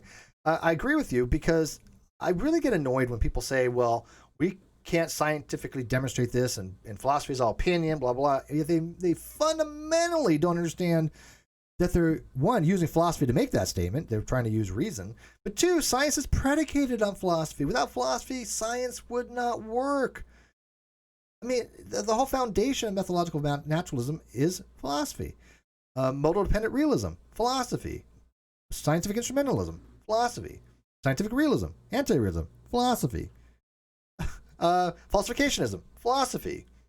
Verificationism, philosophy. I don't hold to that. But all these things are philosophical positions. Yeah, it's very frustrating. But like I said, I want to keep this really short so people can watch this later on. Probably went way too long. I apologize. You guys get the idea of why I wanted to stream this and just get it off of my chest tonight, because this was so dumb. The only thing I can say to this guy, Paul Grace, like I said, maybe if he is a theist, I'll apologize and not put him in the New Atheist. But New Atheists do sound exactly like this guy, so it's still a good exemplar, or at least a good, I guess, sample. I guess, even though I'm making an assumption because I don't know the guy very well. But either way, he is an idiot. There's just beyond, and this guy should never be an admin. I mean, just straight up, if you do not understand these concepts in this base level, you have no business being an admin in any group. And by the way, I am an admin in a lot of groups, not just my own. Matter of fact, somebody just asked me today on Facebook, and I haven't really looked into it. They want me to take over their entire group. Not quite sure why. I will look into that. Whoever sent me that message, I just saw something on it. But I'm happy to be admins in various groups. If you have a group and you want me to be an admin, I'll surely consider it. I'm an admin for like League of Extraordinary Atheist and Humanist, LEA, which is Great Skeptics group, and it's a good group. It's got some good discussions in it. And Christy Santiago is an admin, and we all love Christy Santiago, right? If you don't like Christy Santiago, you're just not a good person, straight up. Swindle, one more time. In my opinion, the use of the word believe is wrong, but I guess I could say that I believe a position if I have evidence for it. Well, I don't really care what your opinion is, because your opinion is based upon very idiotic understanding. Belief is a disposition, an epistemic disposition towards a proposition. If it is the case that 1 + 1 = 2, and that's what you agree with, that propositional content, if you say, yeah, you agree that the propositional content 1 + 1 = 2, then you hold the belief that proposition is true. That's called the epistemic disposition. So your opinion based upon nonsense really is of no concern to anybody. That's like a creationist saying, well, it's my opinion that evolution is false. I really don't care. Right? I mean, unless you can show me that evolution has some flaws in it, I'm not really going to bother with somebody of that base level. And by the way, I think this month or next month, my name's going to be mentioned multiple times in Talk Origins. There is a doctor that I've had on that's rewriting one of his papers, and that he has on Doc Origin, and he's including me because of the facilitation I've had with the conversation with Dr. Humphreys. So hopefully that'll be this month or next month. And I'm flattered by that. I really am. Again, these are things, it's not a matter of like stroking ego. It's a matter of, it's nice that we're able to do these things. It's nice that we're able to facilitate these conversations. It's nice that somebody's, who knows their stuff says, hey, we really had a really good talk. We really had a good facilitation of these discussions, and enough to even put it on Talk Origin. I mean, that's flattering to me. And yes, the crazy crowd probably hates that stuff. They don't want my name out there. Matter of fact, a lot of them don't want my name associated with a lot of these groups, because they know they have never been able to assail me. They've had to only type. All they've been able to do is try to character assassinate me. And by the way, I do believe that will bite them in the ass very shortly, because there's a lot of stuff I think is eventually going to come out, and their reputations are just going to be beyond repair, I hope. May not be the case, but at least they know that I've been telling the truth all along, and they've supported a pathological liar, narcissist for a year and a half. That they're going to have to come to terms with, right? Especially when somebody that they've held to be telling the truth for so long is going to probably end up in prison, right? Of course, they can still believe them. There's nothing wrong with that, right? They say, look, yeah, he went to jail, but I still believe that he didn't do any of these things. Okay, that's fine. But I think most people recognize that I've been telling the truth in all these things. Bull's been telling the truth. Sweet Heathen's been telling the truth. Jesse's been telling the truth. Resurrection's been telling the truth. But hey, again, that's the thing with beliefs. Beliefs can be wrong, right? Swindle says, then why are you trying to pigeonhole me as agnostic by using the word belief? Agnostic? Why? What the hell are you talking about? That doesn't even make any sense. Agnostics do not believe P, and they do not believe not P. A theist generally believes P, and an atheist believes not P. Yeah, that makes no sense, Swindle. By the way, get on a real account. like not some fake account or not some without an avatar, something that's been established, and then leave a comment if you want. But I'm not gonna like be sea-lined. That's just a waste of my time. Hey, yeah, Lux Logos. Hey, buddy. Steve, what's up, man? Haven't seen 3 months from a break on these parts, my dude. Yeah, it's been a while. Good to see you. Yes, a bull showed up. I'm having so much fun. I don't want to end this. I kind of do, but I don't. What do you guys think? I don't want it to run too long because I like people to watch these after the fact. But should I go a little bit longer? Should I end it? I mean, I won't be. By the way, I won't be hurt if you say no. End it now. But I don't know what else I can really get into. I want to keep it going for the or so. I just enjoy hanging out with you guys. Of course, it could be the coffee too.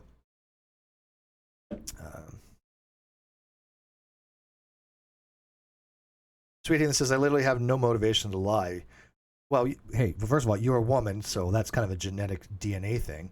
Just kidding. Somebody quote that on that and then chop it up. Captain Clippy can chop that up later.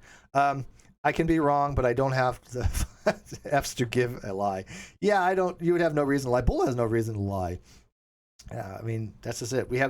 When you have evidence, why would you even bother trying to fabricate stuff or lie? I mean, it's just like I put on my Twitter today that people don't seem to understand for some strange reason that the judge isn't ruling upon, like, for example, if Kyle lived at his house, where he lived, that has no relevance to anything, like I've said from day one.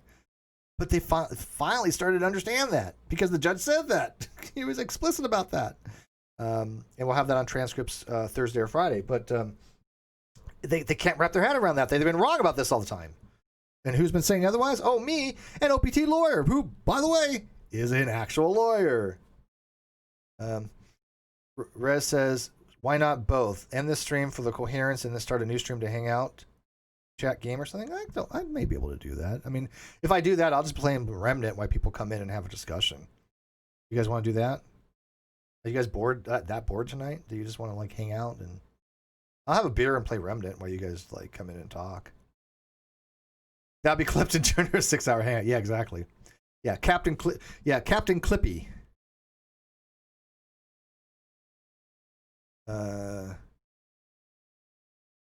Logo said, Icarus gave me the rundown on what happened. Nothing has changed. You're still the fall guy in the new Atheist dogpile.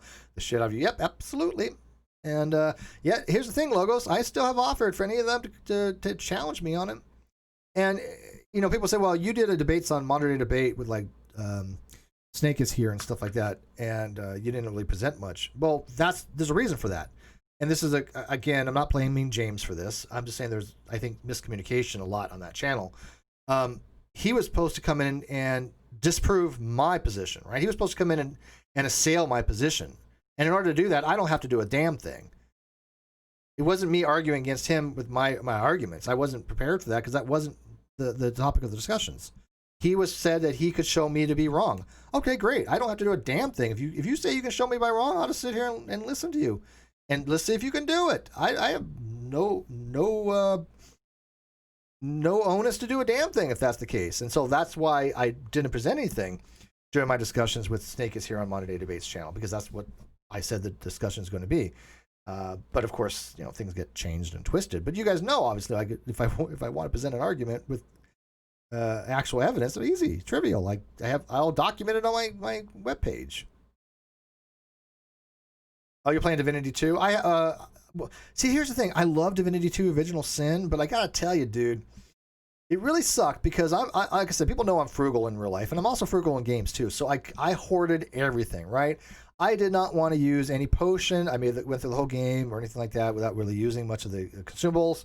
I was pickpocketing everything. I was getting as much money as I can, more money than I'll ever use in the game, and then the game has its resolution and it just ends, and it's like, well, what do I do with all this stuff? I got to like gear level 20 or 21 or where the hell, and it's like, what do I do? I can't take it with me for another playthrough. But I don't know if I want to do that playthrough. Some people say doing that playthrough because the characters are different. Okay, fine, and by the way, it's a great game. Loved Divinity 2 Original Sin. And probably will play it again one of these days because it'll be so long I won't remember what the game's like. But can't imagine being that different. But BBS or good night all if this ends. I'm not sure what that means. That's how most people play that game. They hoard everything. Yeah. I don't think I probably will stream tonight after this. I think I probably will end this right now. But I don't know. I might change my mind if it gets late. And Paul Zimmer says I can't send a super chat for some reason. Dude, it's weird. Okay, first of all, I don't understand YouTube's changes. I had a hard time. I get some super chats most of the time, but like the other night, I was trying to send a super chat to somebody, and I just couldn't get it to work. I made it smaller, made it less, and then more. I have no idea. So I know what happens, and also not sending out notifications like it used to. That is true. Weird. Some people tell me they get notifications like 15 minutes late, or not at all. I don't know. Baldur's Gate 3 looks like, yeah, that I played 1 and 2 on that too. That'll be interesting. And also I pre-ordered, or somebody had actually pre-ordered for me a 2077, right? What is it? Cryo Cyborg something 2077. That looks like it's gonna be fun.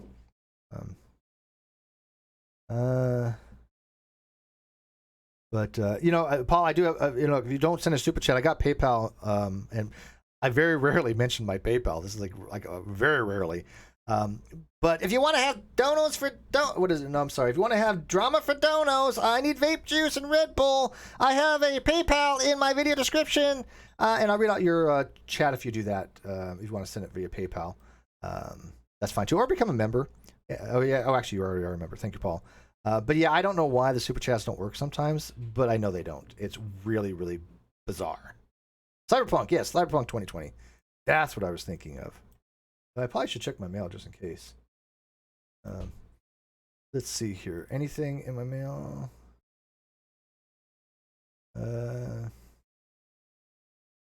Let's see. Sheena Living Water, if you're out there. Yeah, okay. I love you, but yeah, look at your source. Look at your source. Let's see here. I got a Patreon message, Steven. But again, I don't know. I don't know why they're not working. I really don't get it. But I am checking my email, so thank you for being on Patreon, and I appreciate you are.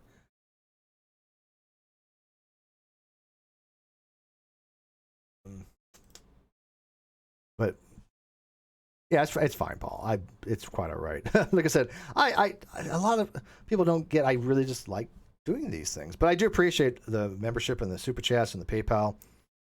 Very much so. I mean, it definitely is what I survive on. But I really hate the people that have to like fabricate stuff in order to get content, just to get people to donate. That's one of the most deplorable, just disgusting, unethical things I can imagine on YouTube. It really is. Witcher 3. Oh, Witcher 3 is a great game. I have that on another computer though.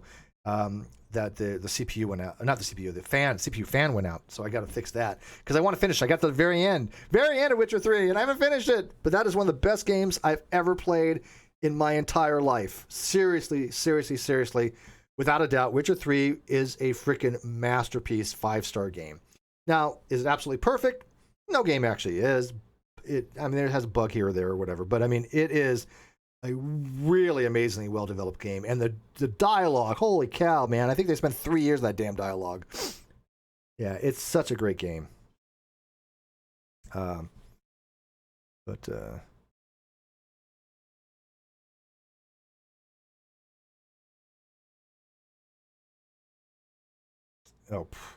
okay.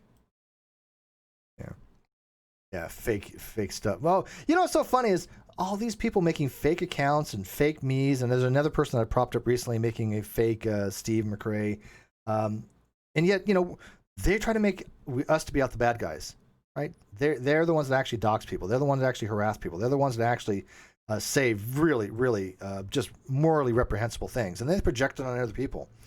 But I think a lot of people are coming around to that. I really do.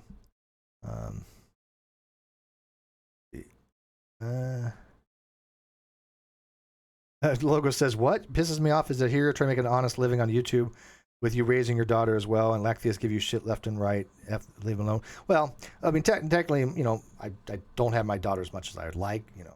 She does live with her mom, but and until this I don't say the word because I'll get demonetized, the Covfefe 19 thing, you know, I would be able to see her frequently, but it's been rough. I literally have to like see her visually, no, not virtually. And it's tough, man. It's tough. This isolation really sucks.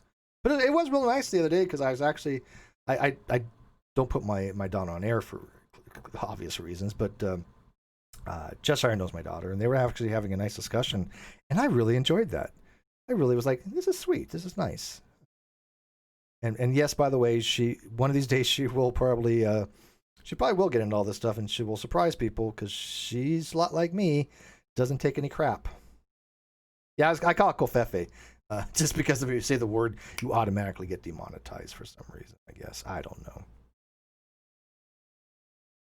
Hi, AT2. You can have your nutty buddy. I'm going to interrupt your nutty buddy time.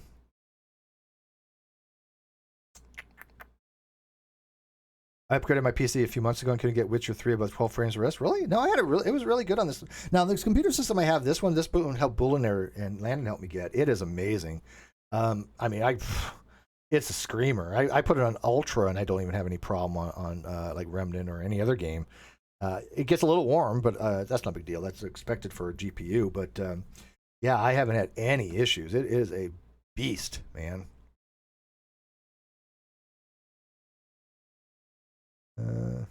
Yes, I do allow goblins to influence my children. Yes, I think my daughter's probably the one person Cheshire might eventually be afraid of in some cases, as well as she should be. I mean, seriously, she's tough. She's a tough kid. What GPU I have? This is a what the hell is this card? I don't remember. It's a good one. It's a very high end type of card. I just don't remember the exact name it is. I'm not going to open up my case and look right now. Well, again, I was going to end this, but you guys keep talking. Stop it. I don't want to end this. This is fun, but I got nothing else to talk about tonight. Let's see. Else? Mail? Got some messages.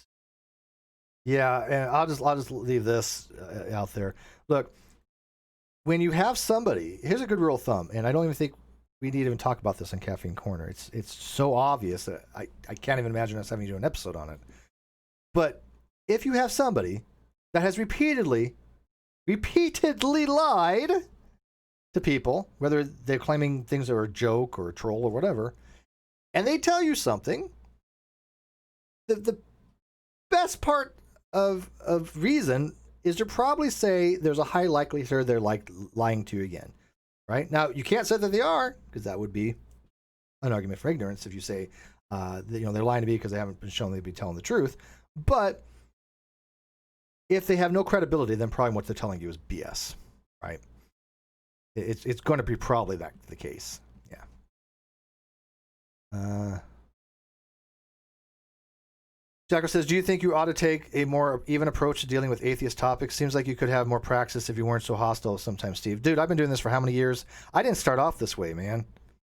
This is from years of dishonest, disingenuous, lying, manipulative new atheists that are just as dishonest as any creationist or flat earther that I've ever seen. So if you want to talk about praxis and you want to talk about, my approach to these dealings, maybe you should go to them and explain to them why do you have such hostility towards Steve when you cannot show that he's right, and yet they want me to like educating them and stuff. No. I mean, I'm here to like explain to people these things. And if they don't want to learn that, that's fine. But that's up to them to have that. They don't have to like my approach. What I put out is objectively true in most cases. If I can, if I'll help it, right? I don't want to put out misinformation. So no, I don't really care about my approach to some kind of pedagogical thing. I'm not a teacher. I'm not an educator. I'm a layperson that happens to know about these topics and want people to like talk about them and to think about things. And I think that I honestly do a pretty decent job. You know, and if people come after me sideways, they're going to be pushed back sideways. And again, that's only after years of dealing with this nonsense, right? Human Politics. I'm leaving this time for sure. Have a good one, and we still need to play Remnant sometime. Yeah, well, we'll add you. I have a super secret group on Twitter, so please clip that, Captain Clippies. But it's actually just a group of gamers. Myself, I'll tell you the super secret members. It is me, Comic Nut, Insect, Anonymous Insect, and God's Auditor. So there you go. I just told you our super secret group. But yeah, if you want to hit me up on Twitter, Human Politics, we can add you to that, and we'll play Remnant and some other games as well. Yeah, Jeff says I wouldn't believe that particular person. I wouldn't believe him if his tongue was notarized. Right, exactly. I haven't played Metal Gear. No. Logo says, love me some Metal Gear Solid. I played Metal Gear Series. No, but it looks good. Should I get it? Should I try Metal Gear? I might.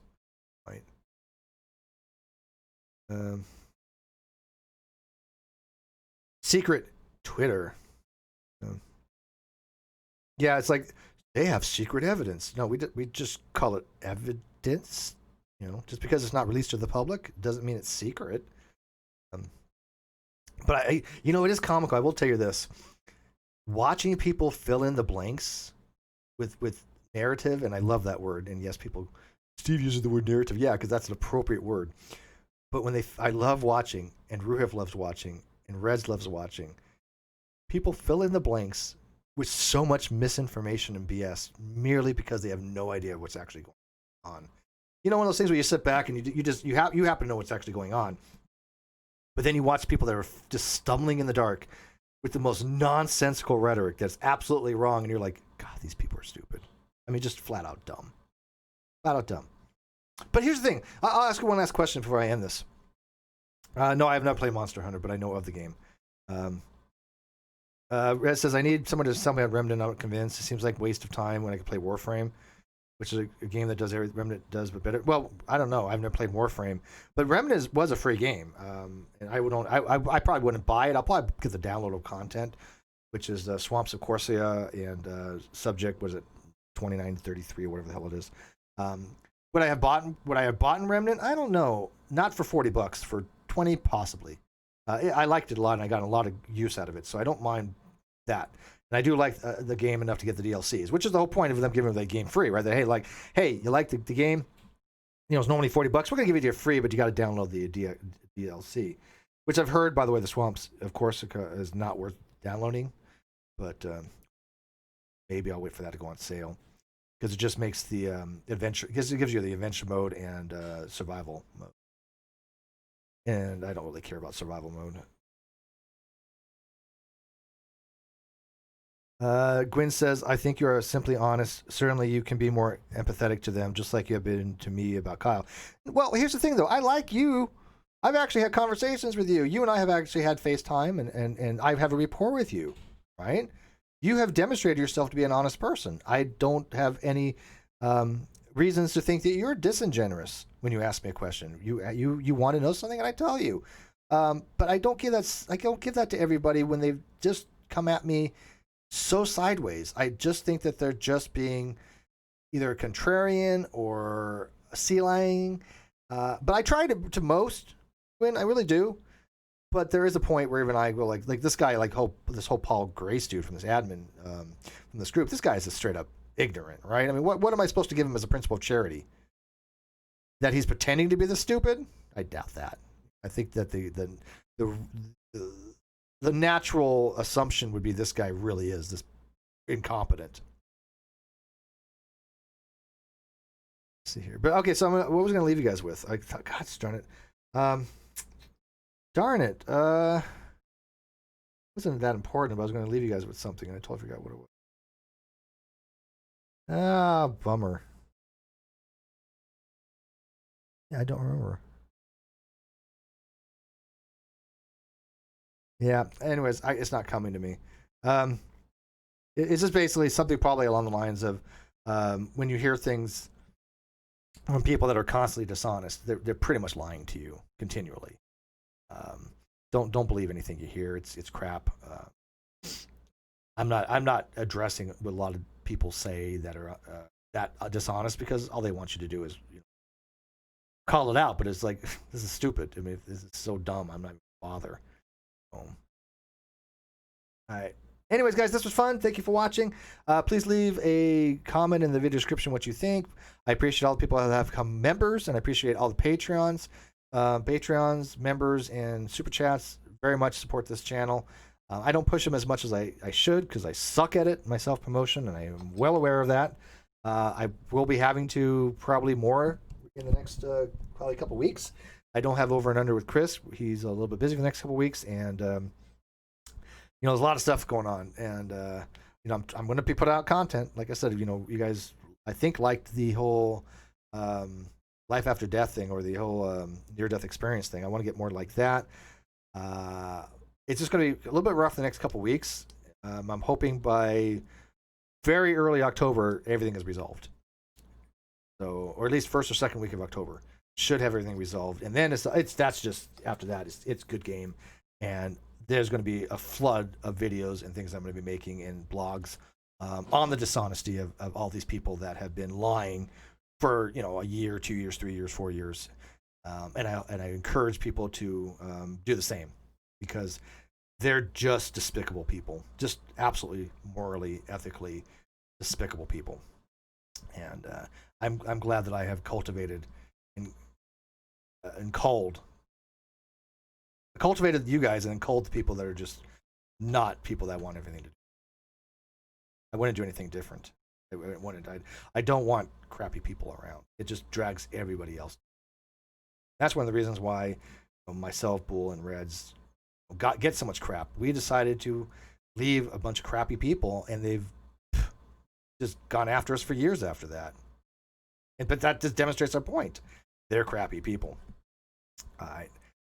But as far as this, I hope you guys enjoyed it. I hope you guys recognize this type of behavior from admins or anybody else in these groups. And when they do this kind of stuff, call it out. Have them watch this video, or just tell them, look, you're just making a very bad argument, and then explain why. That's your burden of proof.